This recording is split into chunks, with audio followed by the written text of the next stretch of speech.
ഒരു വിശേഷം ഉണ്ടെന്ന് ഞാൻ അറിഞ്ഞല്ലോ. എന്തുവാ വിശേഷം? എന്തിയെ കാണാനില്ലല്ലോ രണ്ടുപേരെയും?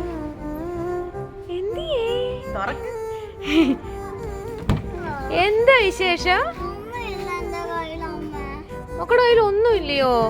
അയ്യോ, കഷ്ടമായി പോയല്ലോ. എന്തോ, എന്നാലും ഒന്ന് നോക്കട്ടെ, അമ്പലമ്മ ഒന്ന് നോക്കട്ടെ. അപ്പച്ചേട്ടൻ തന്നെയാണോ? അപ്പച്ചേട്ടന് കിട്ടിയതാണോ? മിടുക്കൻ.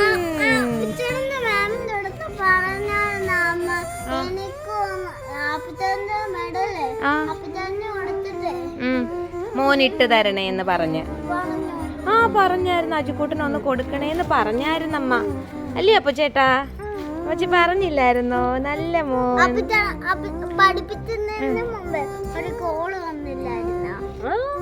കോള് വന്ന അമ്മ വിളിച്ച് പറഞ്ഞതാ.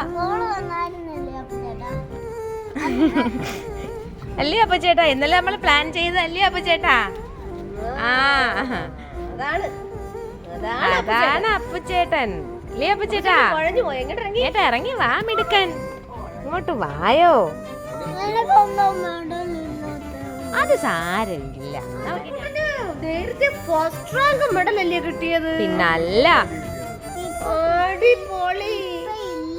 അത് സാരമില്ല. അത് സാരമില്ല കേട്ടോ. അത് സാരമില്ല. അമ്മ പറഞ്ഞില്ലയോ അത് കുഴപ്പമില്ലെന്ന്. ഓട്ടടാ ഓട്ടടാ. അപ്പുചേട്ടനെ അയ്യേ വാ മക്കളെ. കുഴഞ്ഞോ? ചേട്ടനെ വിളി. അജുകൂട്ടം വിഷമിക്കണ്ട കേട്ടോ. അതൊന്നും സാരമില്ല. ഇതൊക്കെ ഇതിനകത്തുള്ളതാ സാറേ. എന്തോ പറ്റി? അഴുക്ക് പറ്റിയോ? കഴുകാം. സാരമില്ല. അമ്മച്ചിക്ക് ജോലി വെച്ചടാ. പോട്ടടാ. ഇതൊക്കെ ലൈഫിലുള്ളതാണ്. സ്പൈഡർമാൻ ഒട്ടിയിരുന്നതാ. ഇങ്ങോട്ട് നോക്കിയ സ്പൈഡറെ. ഒട്ടാൻ പോവാന്നേ. തലയിടിക്കല്ലേ. ഒട്ടി. വാ, ഓടി വാ. ഓ എന്റെ പൊന്നോ.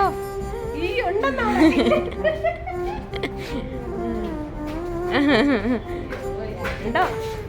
കൊള്ളാം. അപ്പൊ ചേട്ടൻ നിക്കുന്ന പോലെ വന്ന് നിക്കുക.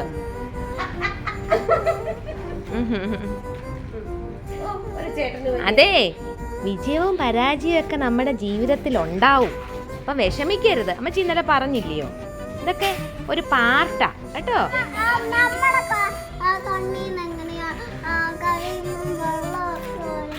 ഇന്നലെ അജുക്കൂട്ടന്റെ കണ്ണീന്ന് വന്നല്ലയോ? അത് നമ്മള് സങ്കടം വരുമ്പോ ഈ കണ്ണീന്ന് ഒരു വെള്ളം ഇങ്ങി വരും. അതുകൊണ്ട് സങ്കടപ്പെടണ്ട കേട്ടോ.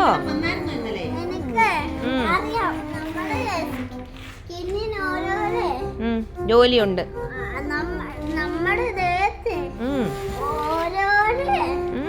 ഒരു പ്രാവശ്യം റാങ്ക് കിട്ടിയപ്പോഴേക്കും എപ്പോൾ എക്സാം എഴുതിയാലും മെഡൽ കിട്ടും എന്നായിരുന്നു കേട്ടോ അജുക്കുട്ടൻ്റെ ധാരണ.